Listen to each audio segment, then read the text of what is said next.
Hello there, friend, and welcome to the Undefeated channel. In today's video, we're going to jump over to a clip from our morning news show, Wake Up and Barca, where I go over my feelings, my thoughts on the whole Busquets situation, the hashtag Twitter war that we're seeing, Busquets to the bench, respect Busquets. I express my thoughts, but then I send a message to all the CULERS from around the world that are participating in that Twitter war. So make sure you stick around till the end of this video so you get the full message. If this is your first time finding us, this is your invitation to join the Undefeated community. Hit that subscribe button, make sure you turn on notifications so you don't miss any of the content here on the Undefeated channel. We do live Barcelona news every Monday, Wednesday, and Friday on Wake Up and Barca, and then of course we are here for all of the Barcelona matches. I provide the commentary, you participate in the chat with CULERS from around the world as we support the Blaugrana. If you're enjoying the content on the Undefeated channel and you want to show your support, don't forget to give this video a thumbs up. And please, down in the comments, let me know your thoughts on this whole Busquets situation. With that out of the way, let's jump into today's clip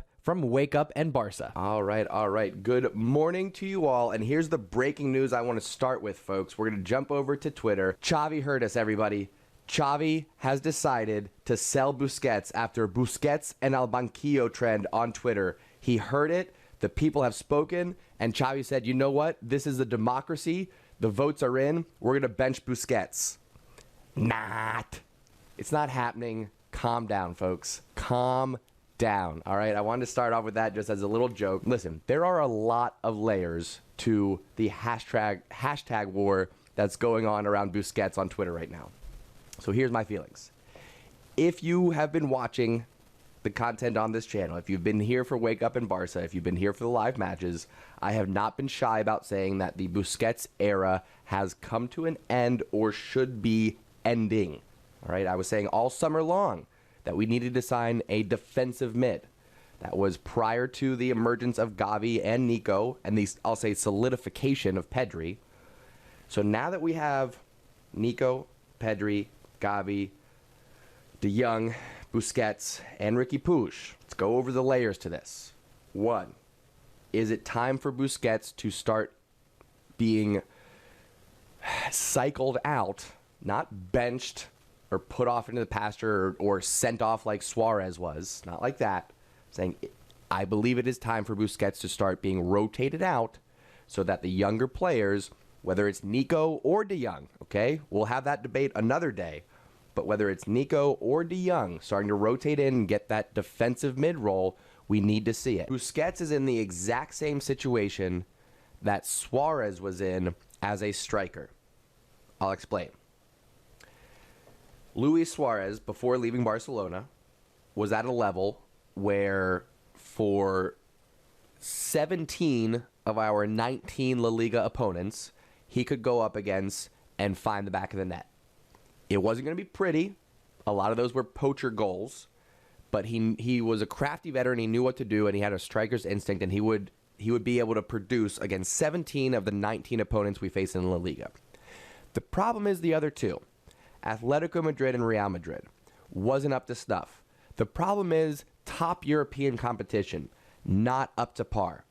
And there's a big gap between those 17 La Liga teams that we can go up against successfully and the top two and the top European competition. So now Busquets is in the exact same situation, but in the midfield. 17 of the 19 La Liga opponents that we're going to go up against, Busquets is going to look amazing. He's going to control the midfield. He's going to make the opponents look dumb with easy little step overs and drag backs. He's going to have incredible line-splitting passes. But when we go up against Atletico Madrid, when we go up against Real Madrid, when we go up against top European competition, a lot of that falls to the wayside. His lack of pace to cover sideline to sideline when Barcelona do lose the ball, that's what ultimately gets exposed. His lack of pace tracking back on those lightning fast counterattacks that should be stopped in the midfield anyway. That's what we're talking about here. That's what we're discussing. So again, Barcelona need to figure out how to do some succession planning, how to rotate out these veteran players once they're past their prime so we don't get to the point where we're having hashtag wars with each other. That's what we need to get to, folks. Stick together. It's going to be okay. It's actually a good problem to have. There's like two debates going on. It's should Busquets be in there? And then if you're yes to that, fine, I'll debate you on that. But if you're no to that, then it becomes, well, is it Nico or is it De Jong? So again, there's a lot of layers to this, starting with, yes, it is time for Busquets to move on. We need to do that respectfully, okay? And that's where the respect Busquets comes in. So yes, I am Busquets to the bench sometimes, not all the time. Yes, to respect Busquets. Some of the things that I've been seeing people say on social media has been pretty gross. We need to remind ourselves, we need to remember, we need to keep in our thoughts that words do matter, okay? I'm not saying that we need to nerf the entire world, but just like have some character, have some integrity with your words. The people that are like asking for violence against Busquets, it's not his decision. It's Xavi's decision. So I love Busquets. I have respect for him. I still think he's great. He still may be the best pick for today. The problem is the number of todays that we have him for are running out. So for me, yes, respect Busquets. Absolutely. But also Busquets to the bench. Respectfully. Barcelona have not done a good job of respectfully, ceremoniously allowing their legends to have that walk off into the sunset. We just haven't gotten it right. And it's frustrating, and it pins Barcelona fans against each other. Look at this. We've got battling hashtags going out over our current captain and club legend. It's weird. So here's what I'll say to wrap up my thoughts on that, and then I'll get back to catching up on the chat.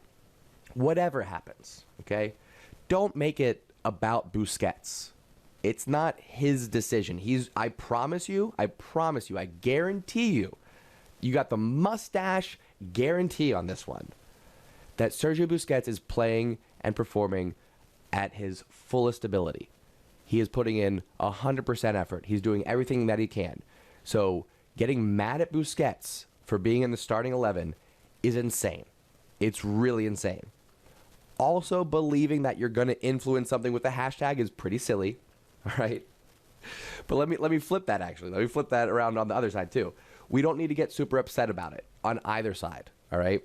So as we started out mocking, obviously a hashtag is not going to influence Xavi, but it does influence perception. It influences relationship amongst culés. So my message is just cool it. Everybody calm down a little bit. Let's be thankful that we're in a position where we get to argue about who our starting three midfielders should be. 2 months ago, we didn't have that problem. 3, 4, 5 months ago, Gavi and Nico weren't even really a realistic option.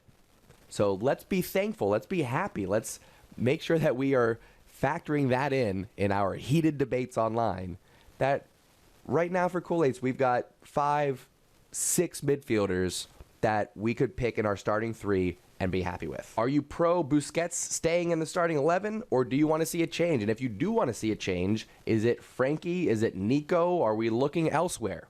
Give me your thoughts. I want to know. Visca Barca, my friends. I love you all very much. Stay patient. Be kind. I'll see you all next time right here on the Undefeated channel. Thanks for tuning in and taking a ride, my friends. Mwah.